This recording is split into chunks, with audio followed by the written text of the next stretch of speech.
ከመሸ አንድ አስገራሚና አስደንጋጭ መረጃ ወጥቷል። የህወሓት ኃይል ፊቱን ወደ አዲስ አበባ በማዞር እየገሰገሰ ነው የሚል ክስ ተሰምቷል። ይህንን ክስ ያሰሙት ደግሞ የጠቅላይ ሚኒስትሩ አማካሪ ናቸው። በሌላ በኩል ጀነራል ምግበይ ኃይለ በበኩላቸው መንግስት ጦርነት ሊከፍትብን የቀረው ቃታ መምዘዝ ብቻ ነው ብለዋል። ሁሉም የመመከት አቅሞቻችን አጠናክረናል፣ ብልጽግናን አሸንፎ በመቃብሩ ላይ ከመቆም ውጪ አማራጭ የለንም ሲሉም ተደምጠዋል። በዝርዝር የምናስደምጣችሁ ቀዳሚው መረጃ ነው። ጀነራል ባጫ ደበሌ መነጋገሪያ አጀንዳ ሆኗል። በትላንትናው ዕለት የሰጡት ቃለ መጠይቅ ደግሞ ትኩረትን የሚስብ ነው። እኔ ዳንሰኛም ምርኮኛም አይደለሁም ሲሉ የተደመጡት ጀነራል ባጫ ደበሌ የሻዕቢያ መንግስት ላይ እርምጃ እንደሚወሰድ በይፋ ተናግረዋል። መንግስት በአስመራው አገዛዝ ላይ እርምጃ ለመውሰድ ተዘጋጅቷል የተባለው አስቀድሞ ጀነራሎቹንና የደህንነት ሰዎቹን በትግራይ ያሰማራው ሻዕቢያ እስከ ራያ ዘልቆ መግባቱ እየተሰማ ባለበት ወቅት ነው። ሌላኛው መረጃችን ነው። የሱዳን ጦር ኢትዮጵያ ላይ አዲስ ክስን አቅርቧል። በኢትዮጵያ ድንበር ላይ አዲስ ውጊያ ተቀስቅሶ ከባድ ኪሳራ እየደረሰ ይገኛል። አልቡርሃን የሚመሩት የሱዳን ጦር ማምሻውን ባወጣው መግለጫ ከኢትዮጵያ ግዛት በኩል ጥቃት ተሰንዝሮብኛል ሲል ከሷል። በጉዳዩ ላይ ወታደራዊ ምንጮች አዳዲስ መረጃዎችን አሰራጭተዋል፣ የምናሰማችው ይሆናል። ሩሲያ የሰሜን ኮሪያን ሚሳኤሎች በመጠቀም ዩክሬንን እየደበደበች ነው የሚለው መረጃ ዓለምን እያስደነገጠ መጥቷል። እነዚህንና ሌሎች መረጃዎችን አሰናድተናል። የተወደዳችሁ የአንድ አፍታ ሚዲያ ቤተሰቦች እንደተለመደው ቪዲዮ ላይክ አድርጋችሁ በመጀመሪያ አብራችሁ እንድትዘልቁ ግብዣችን ነው። ወደ ቀዳሚው መረጃችን እና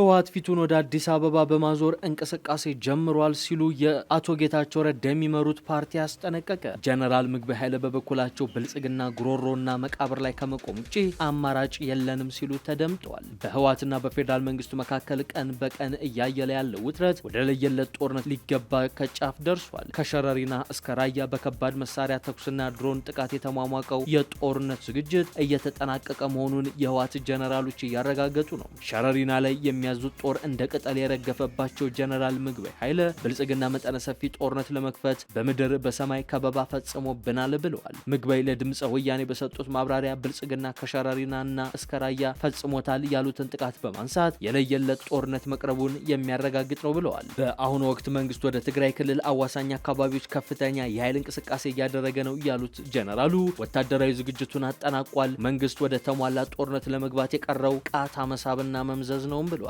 በህወሓት በኩልም ሊከፈትብን ነው ያሉትን ጦርነት ለመመከት በቂ ዝግጅት መደረጉን ይጠቁሙና ሁሉም የመመከት አቅሞቻችንን አጠናክረናል፣ ብልጽግናን አሸንፎ በመቃብሩ ላይ ከመቆም ውጭ አማራጭ የለንም ብለዋል። ይሁን እንጂ ጀነራሉ ሱዳን ያሻገሩት ኃይል ሸረሪና ላይ ስለደረሰበት ከባድ ኪሳራ ያሉት ነገር የለም። በሸረሪና ውጊያ ጀነራል ምግበይ የሚመሩት ጦር ከፍተኛ ኪሳራ እንደደረሰበት ከስፍራው የወጡ የምስልና የተንቀሳቃሽ ምስል መረጃዎች ያስረግጣሉ። ይህ በእንዲህ እንዳለ በጌታቸው ረዳ የሚመራው ስምረት ፓርቲ በበኩሉ ህወሓት በወልቃይት አቅጣጫ አሳይቶ ፊቱን ወደ አዲስ አበባ ዙሮ ለመገስገስ ተዘጋጅቷል ሲል ከሷል። ከዚህ ቀደም ወልቃይትን አስመልሳለሁ በሚል ወታደራዊ ዝግጅት ሲያደርግ የቆየው ህወሓት አሁን ላይ ፊቱን ወደ ፌዴራል መንግስት አዙሮ አዲስ አበባ ለመግባት እያለመ ነው ብሏል። ፓርቲው የጌታቸው ረዳ ፓርቲ በመግለጫው ህወሓት ስልጣኑን ከጊዜያዊ መንግስቱ ቀምቶ ከጨበጠ ጀምሮ በሻዕቢያ ምክር ለጦርነት እየተዘጋጀ ነው ያለው ሲሆን ቡድኑ ያወጣቸው ህጎችም ሆኑ ውሳኔዎች የተደበቀ አፋኝ ጸረ ህዝብ ማንነቱን ያረጋገጡ ናቸውም ይላል። በከባድ ፖለቲካዊና ዲፕሎማሲያዊ ሽንፈት ውስጥ ወድቆ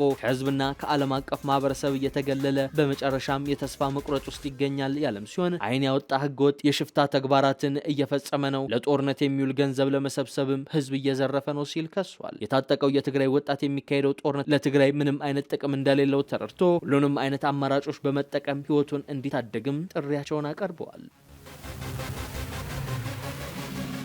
ጀነራል ባጫ ደበሌ ሰሞነኛው መነጋገሪያ አጀንዳ ሆኗል። በተለይም በትናንትናው ዕለት በአዲስ ኮምፓስ ሚዲያ ላይ ቀርበው የሰጧቸው አስተያየቶች ትኩረት የሚስቡ ናቸው። ምርኮኛም ዳንሰኛም አይደለውም ያሉት ጀነራል ባጫ የሻዕቢያ ኃይል ላይ እርምጃ ሊወሰድ እንደሚችል ተናግረዋል። የኢትዮጵያ መንግስት በሻዕቢያ ላይ እርምጃ ሊወስድ እንደሚችል የተናገሩት ጀነራል ባጫ ደበሌ የሻዕቢያ ድርጊቶች ይህንን የሚያስገድዱ ናቸው ብለዋል። ጀነራሉ በቅርቡ ለቢቢሲ በሰጡት ቃለ መጠይቅ ሻዕቢያ በኢትዮጵያ ውስጥ ጉዳይ እጁን ከማስገባት ካልተቆጠበ አስመራ የጋራ ግንባር መሆኗ አይቀርም ሲሉ መናገራቸው ይታወሳል። ዛሬ ደግሞ መንግስት በሻዕቢያ ላይ እርምጃ ለመውሰድ እየተገደደ ስለመሆኑ ይፋ አድርጓል። የቀድሞው ጀነራል የአሁኑ አምባሳደር ባጫ ደበሌ ሻዕቢያን በጦር ሰባቂነት ወንጅለውታል። ቀጠናውን ለማተራመስ ከአካባቢው ኃይሎች ጋር እየሰራ ነው ያሉ ሲሆን በተለይ የጠቅላይ ሚኒስትር አብይ አህመድን አስተዳደር ተቀናቃኝ አማጽያንን በመደገፍ ኢትዮጵያን ለማፍረስ እየሰራ እንደሆነ አረጋግጠዋል። ጀነራሉ የኢትዮጵያ መንግስት የሀገሪቱን ሉዓላዊነት ለማስከበርና የህዝብን ደህንነት ለመጠበቅ እርምጃ ለመውሰድ ይገደዳልን ብለዋል።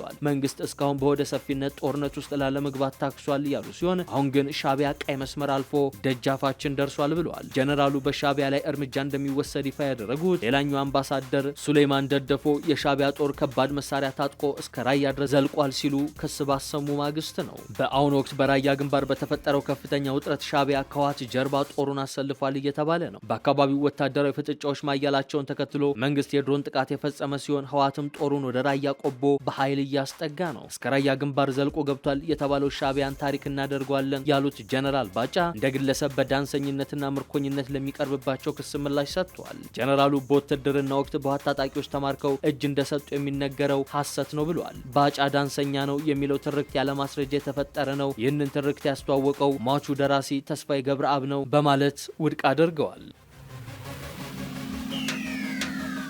የሱዳን ፈጥኖ ደራሽ ኃይል በትላንትናው ዕለት በብሉ ናይል ክልል በሚገኘው የጌሳን የድንበር ከተማ ላይ ጥቃት ሰነዘረ። የሱዳን ሰራዊት ምንጭ በበኩሉ ጥቃቱ የተሰነዘረው ከኢትዮጵያ ግዛት ውስጥ ነው የሚል ክስን ለኤኤፍፒ ያቀርበዋል። የዓለም አቀፍ የስደተኞች ድርጅት አይኦኤም እንደገለጸው የግጭት አዲስ መፈናቀል ያስከተለ ሲሆን በዚህም 2500 ሰዎች ከጌሳን ተፈናቅለዋል። የተባበሩት መንግስታት ድርጅት ኤጀንሲው የስደተኞች ሁኔታን የሚከታተለው ቡድኑ የደህንነት ሁኔታው በማሽቆልቆሉ ምክንያት 500 አባወራዎች ተፈናቅለዋል ብሏል። አብዛኞቹ ተፈናቃዮች በጌሳን አካባቢ ባሉ ሌሎች ቦታዎች የተጠለሉ ሲሆን ሌሎች ደግሞ ድንበር አቋርጠው ወደ ኢትዮጵያ መግባታቸውን አይኦኤም ገልጿል። ኤጀንሲው ሁኔታውን ውጥረት የነገሰበትና ተለዋዋጭ ሲል የገለጸው ሲሆን ቡድኖቹ ሁነቶችን መከታተላቸውን እንደሚቀጥሉ አሳውቋል። የጌሳን ባለስልጣናት የሱዳን ሰራዊት በአርኤስኤፍ እና በአብደል አዚዝ አልሂሉይ በሚመራው በአጋሩ የሱዳን ህዝብ ነጻ አውጪ ንቅናቄ ሰሜን ኤስፒኤልኤምኤን የተሰነዘረውን ጥቃት መመከቱን ገልጿል።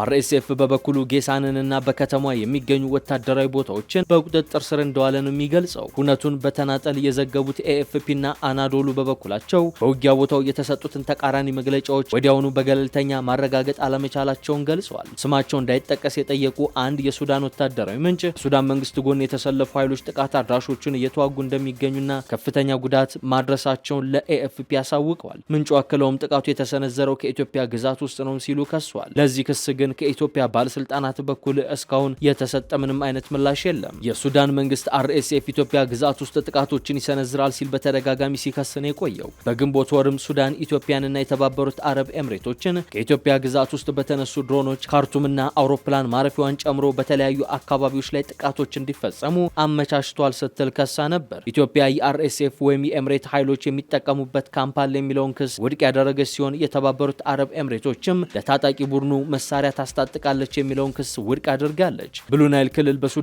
ጦርነት ውስጥ ዋና የውጊያ ግንባር እየሆነም ነው። የአርኤስኤፍ ቡድን በደቡብ ምስራቅ የሀገሪቱ ክፍል ያለውን የሱዳን ጦር ሰራዊት ቁጥጥር ለመክታት የሚደረገው ጥረት የመሬትና የድሮን ጥቃቶች እየተጠናከሩ ነው። የሱዳን ሰራዊት ሐምሌ 3 በጌሳን ወረዳ በዲም ሰዓድ እና ያራ አካባቢዎች የተሰነዘረውን ጥቃት መመከቱን አሳውቋል። የሱዳን ጦር ሰራዊት አብዛኛውን የብሉ ናይል ክልል የሚቆጣጠር ሲሆን የሱዳን ህዝብ ነጻ አውጪ ንቅናቄ ሰሜን ኤስፒኤልኤምኤን ደግሞ ለደቡብ ኮርዶፋንና ለብሉ ናይል ሰፊ ራስን የማስተዳደር መብት እንዲኖር እንደ አውሮፓውያን አቆጣጠር ከ2011 ጀምሮ ከሱዳን መንግስት ጋር ሲዋጋ ቆይቷል። አርኤስኤፍ እና የሱዳን ሰራዊት ከሚያዝያ 2015 ጀምሮ ታጣቂ ቡድኑን ወደ ብሔራዊ ሰራዊቱ ለመቀላቀል በቀረበው እቅድ ምክንያት ውጊያ ላይ ይገኛሉ። የእርዳታ ድርጅቶች እንደሚሉት ከሆነ የግጭት በ10 ሺዎች የሚቆጠሩ ሰዎችን ህይወት የቀጠፈና 13 ሚሊዮን ያህሎቹን ደግሞ አፈናቅሏል። በኢትዮጵያና በሱዳን ድንበር አቅራቢያ የተከሰተው አዲሱ ውጥረት የተሰማው በሰፊው ቀጠና ውስጥ አዲስ አለመረጋጋት በታየበት ወቅት ነው። ኤኤፍፒ የሱዳን የጸጥታና የሕክምና ምንጮችን ጠቅሶ እንደዘገበው በቅርቡ በኢትዮጵያ ትግራይ ክልል ከተከሰተው ግጭት በኋላ በመቶዎች የሚቆጠሩ ኢትዮጵያውያን ድንበርን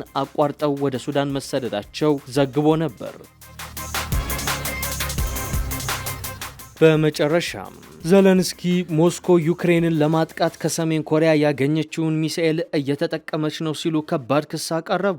የዩክሬኑ ፕሬዝዳንት ቮሎዲሚር ዘለንስኪ ሩሲያ አገራቸውን ለማጥቃት በሚል ከሰሜን ኮሪያ ያገኘችውን ሚሳኤል እየተጠቀመች ነው በማለት ከሰዋል። ፕሬዝዳንቱ እንዲህ ያለውን ክስ ያሰሙት አገራቱ ሌሊቱን አንዳቸው በሌላኛቸው ላይ ጥቃት ሲፈጽሙ ከቆዩ በኋላ ነው። ዩክሬን በደቡብ ዛፖሪያ ከተማ ላይ የተፈጸመው የባሊስቲክ ጥቃት 7 ሰዎችን መግደሉንና ቢያንስ 24 ሰዎችን ማቁሰሉን አሳውቃለች። በምዕራብ ሩሲያ ቮሮኔዝ ደግሞ ትልቁ የኦንላይን መሸጫ ዋይልድ ቤሪ መጋዘኖች በሩሲያ ተመትተዋል። የሩሲያ አማዞን በመባል የሚታወቀው ይህ ኩባንያ በቅርብ ሳምንታት ውስጥ በተደጋጋሚ ኢላማ ተደርጓል። ጥቃቶቹ የተከሰቱት ከዩክሬን ድንበር ከ1100 ኪሎ ሜትር በላይ ርቀት ላይ በምትገኘው የታታርክስ ሪፐብሊክ በዩክሬን ድሮን በተፈጸመ ጥቃት አንድ ሕፃንን ጨምሮ ቢያንስ 13 ሰዎች ከተገደሉ ከአንድ ቀን በኋላ ነው። ዘለንስኪ ትናንት ምሽት በቪዲዮ ባስተላለፉት መልእክት ላይ ለመጀመሪያ ጊዜ ሩሲያ ከሰሜን ኮሪያ ድጋፍ ውጪ ጦርነት ልታውጅ አትችልም ብለዋል። የሰሜን ኮሪያ ጥቃቶች እዚህ በዩክሬን በአውሮፓን በጨመሩ ቁጥር ሚሳኤሎቻቸውንና ወታደሮቻቸው ጥቅም ላይ ሲውሉ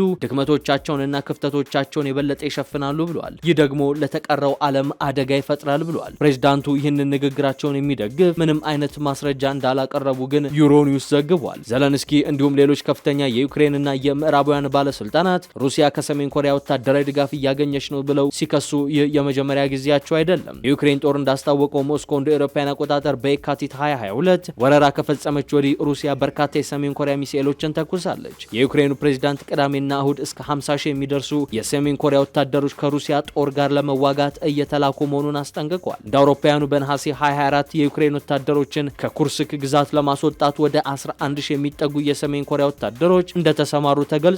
በጥር 2025 የምዕራባውያን ባለስልጣናት ለቢቢሲ ሲናገሩ የሰሜን ኮሪያ ወታደሮች በ3 ወራት ውስጥ ብቻ በተካሄደው ጦርነት ወደ 4 በመቶ በሚጠጋ ጉዳት ደርሶባቸዋል። ዘለንስኪ ትናንት ባደረጉት ንግግር በምዕራብ ሳይቤሪያ በሚገኝ የሩሲያ ፔትሮኬሚካል ፋብሪካ ላይ የዩክሬን ጦር የፈጸመውን የተሳካ የአየር ድብደባ እጅግ ጠቃሚ ስኬት ሲሉ ነው ያደነቁት። ዩክሬን ወደ ሩሲያ ዘልቃ በመግባት ተጨማሪ ጥቃቶችን እንደምትፈጽም የዛቱ ሲሆን ይህም ለሩሲያና ለሩሲያውያን ሰላም አስፈላጊ መሆኑን ማሳየት አለብን ብሏል። የዛቫፖሪያ የክልል ርዕሰ መስተዳደር በበኩላቸው ተሽከርካሪዎችና ህንፃዎች በእሳት ሲቃጠሉ የሚያሳዩ ፎቶዎችን በመለጠፍ ሞስኮ ከተማዋን በሚሳኤልና ኢላማቸው ለይተው በሚመቱ ቦምቦች መደብደቧን ተናግረዋል። 7ቱ ሟቾች የዩክሬን ግዛት የብረታ ብረት ፋብሪካ ሰራተኞች ሲሆኑ በኋላ ላይ ፋብሪካው ስራውን አቋርጠዋል። በዋና ከተማዋ ኪየቭ ላይ በተፈጸመው ጥቃት አንድ ሰው ቆስሏል። ሌሊቱን በዋና ከተማዋ ዳርቻ በተፈጸመው ድብደባዎችም ፍንዳታዎች የተሰሙ ሲሆን እሳትም ተቀስቅሷል። የአካባቢው ባለስልጣናት በኋላ ላይ የህፃናት ሆስፒታል ጉዳት እንደደረሰበት አስታውቀው ነገር ግን ሰራተኞችና ታካሚዎች ወደ መጠለያ መወሰዳቸውንና ምንም አይነት ጉዳት አለመድረሱን ተናግረዋል። የተወደዳችሁ የአንድ አፍታ ሚዲያ ቤተሰቦች ለአሁን ያዝናቸው መረጃዎቻችን እነዚህን ይመስሉ ነበር። አብራችሁን ስለቆያችሁ እናመሰግናለን። መልካም ምሽት።